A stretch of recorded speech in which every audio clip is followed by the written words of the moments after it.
बिस्मिल्लाहिर्रहमानिर्रहीम। First year mathematics exercise 7.1 discussion में है हमारे, और क्वेश्चन नंबर 1 का पार्ट 8 जो है हम डिस्कस कर रहे हैं। क्वेश्चन नंबर 1 के पार्ट 8 में एक बार फिर हमें प्रोपोजिशन गिवन है और हमसे ये कहा जा रहा है कि मैथमेटिकल इंडक्शन से आप प्रूफ कर दीजिए कि आपका ये प्रोपोजिशन हर पॉजिटिव इंटीजर n के लिए जो है वो ट्रू है।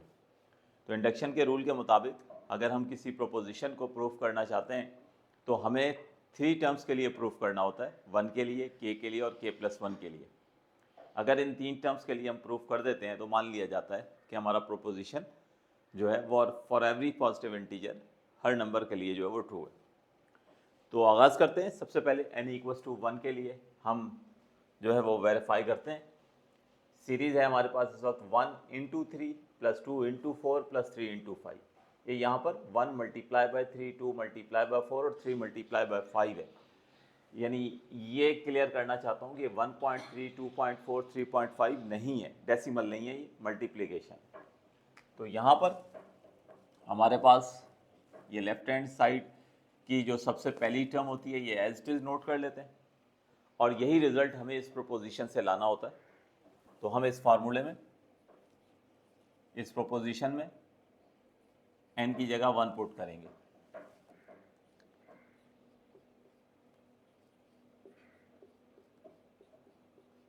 और इसे सिंप्लीफाई करके देखेंगे कि ये 1 × 3 यानी 3 के बराबर रिजल्ट आ रहा है या नहीं आ रहा। तो 1/6 को लिखा मैंने एज इट इज इंटू 1, तो 1 से मल्टीप्लाई करके तो कुछ हासिल नहीं होगा, सेम नंबर ही मिलता है। तो एज इट इज लिख दिया 1/6, 1 + 1 2 हो गया, और ये 2 + 7 ये 9 हो गया।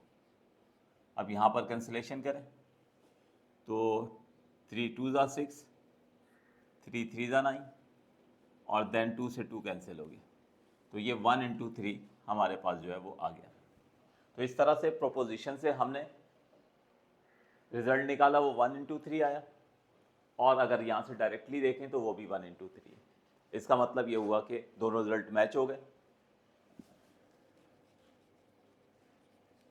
तो हम कह सकते हैं कि which is true for n=1।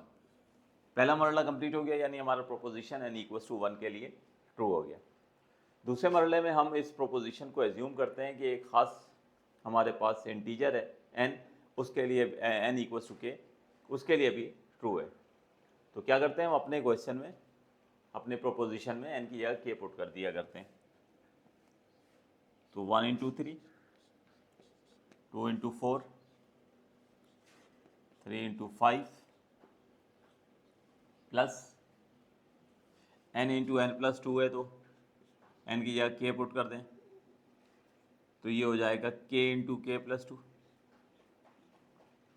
Right side पे आ जाइए, तो 1/6 k, k+1 एंड k+2, बल्कि आखिरी फैक्टर 2k + 7। ये दूसरी स्टेज भी कंप्लीट हो गई। सबसे पहले n=1 के लिए वेरीफाई हो गया, और उसके बाद एजम्पशन फेस हो गई हमारी, एज्यूम कर लिया हमने, सपोज कर लिया कि एक खास पॉजिटिव इंटीजर n=k के लिए ट्रू है। अब थर्ड फेज में हमने k+1 के लिए प्रूफ करना है, तो उसके लिए एक टर्म बोथ साइड ऐड करनी होगी। वो टर्म कैसे निकालते हैं? लेफ्ट हैंड साइड पर जो लास्ट टर्म है सीरीज की n × n+2, इसमें n की जगह k+1 पुट कर दें, n की जगह k+1 पुट कर दें, तो आपको वो टर्म मिल जाएगी। तो add k+1 × k+3 on both side. ये वो टर्म है जो अगर हम ऐड कर देंगे दोनों तरफ तो हमारा प्रोपोजिशन जो है वो k+1 में कन्वर्ट हो जाएगा। तो मैं बोथ साइड ऐड करता हूँ, 1 × 3, 2 × 4, 3 × 5, k × k+2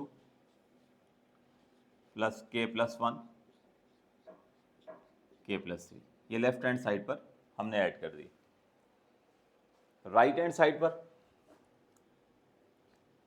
1/6 k, k+1, 2k + 7, plus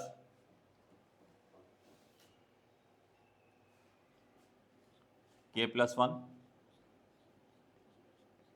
के प्लस 3।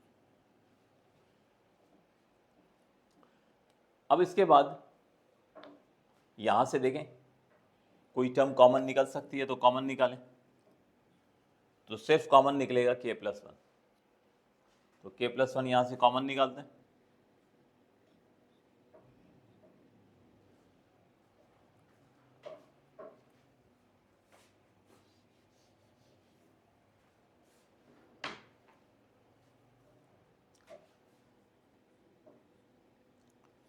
तो के प्लस 1 कॉमन आया, बाकी बच जाएगा हमारे पास के और 2k प्लस 7 और डिनोमिनेटर में 6, प्लस की साइन आएगी, इधर रिमेनिंग होगा के plus 3। Okay, in the next step अब यहाँ से एलसीएम लेंगे हम, तो 6 जाके के प्लस 3 से मल्टीप्लाई होगा।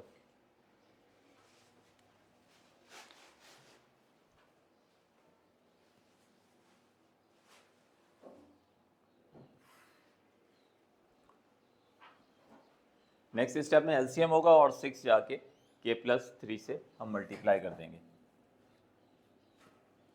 तो ये हो गया के प्लस 1 के into 2k plus 7 plus 6 into के प्लस 3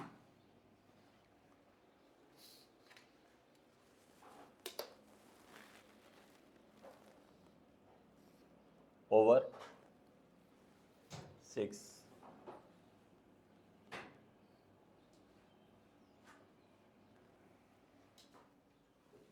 नेक्स्ट स्टेप में अब इस 6 को बाहर शिफ्ट कर देते हैं, तो ये हो गया 1/6 के प्लस 1 कर्ली ब्रैकेट में के into 2k plus 7 plus 6 into के प्लस 3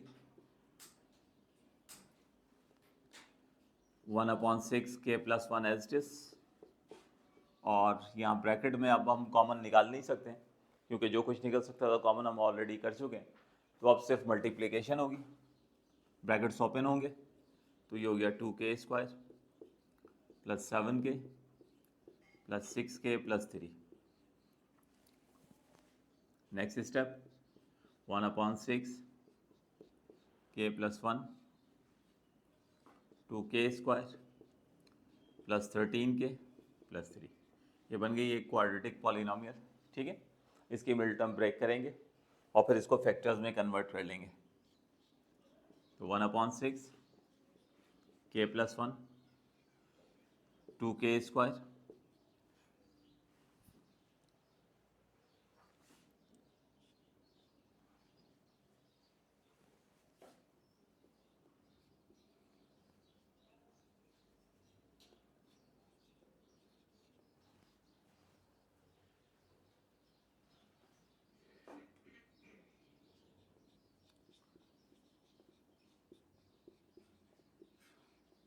तो ये 13 था, हमारे पास फैक्टर बनेंगे 4 प्लस 9, 4 प्लस 9 का आप सम करें तो 13 बन जाता है, और 4 को 9 से मल्टीप्लाई करें तो जो एक्सट्रीम फैक्टर्स हैं उनका प्रोडक्ट यानी 36k स्क्वायर बन जाएगा। 1/6 k प्लस 1, ये जो पहली दो टर्म्स हैं इसमें से हम 2k कॉमन निकालते हैं, तो k प्लस 2 बच गया। बाद वाली दो टर्म में से हम 9 कॉमन निकालेंगे, तो k plus 2। Further 1/6 k plus 1 k plus 2 as a whole common आएगा और बच जाएगा 2k प्लस 9। तो इस तरह से ये फैक्टर्स में जो है वो बढ़ चुका है। अब सिर्फ उसको हमने k प्लस 1 लेकर आना है, तो 1/6 k plus 1 as it is है, इसको छोड़ दीजिए। k प्लस 2 है तो उसको 1 प्लस 1 में 2 को स्प्लिट कर दें ताकि वो भी बन जाए k प्लस 1। सिर्फ यहाँ पर समझा करें, देखें k का कोफिशिएंट 2 है, तो फिर साथ आपको 2 चाहिए, जब भी आप 2 कॉमन निकालेंगे तो k प्लस 1 बनेगा। अब उसको बैलेंस करें, यहाँ तो 9 था, आपने सिर्फ 2 लिखा है, तो इसका मतलब है 7 अभी लिखना बाकी है। 2 + 7 वापस क्या बन जाएगा, 9 बन जाएगा। और लीजिए ये आया 1/6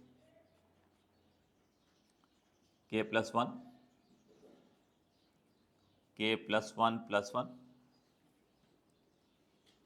2 × k + 1 + 7।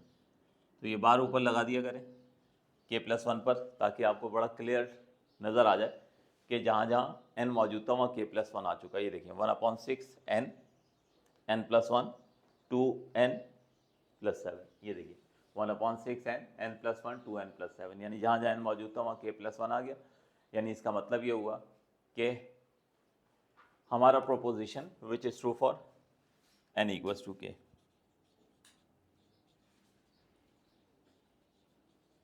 which is true for n = k। और उसके बाद फिर वो कंक्लूजन रिमार्क्स लिख दीजिएगा कि we have thus prove that the given proposition is true for n = 1 and it is true for n = k + 1 whenever it is true for n = k। तो hence by mathematical induction the given proposition is true for all integral values of n। तो यहीं तक रखते हैं, उम्मीद है आपको ये क्वेश्चन समझ आ गया होगा। इंशाल्लाह नेक्स्ट लेक्चर में हम इसको फर्दर प्रोसीड करेंगे। Thank you.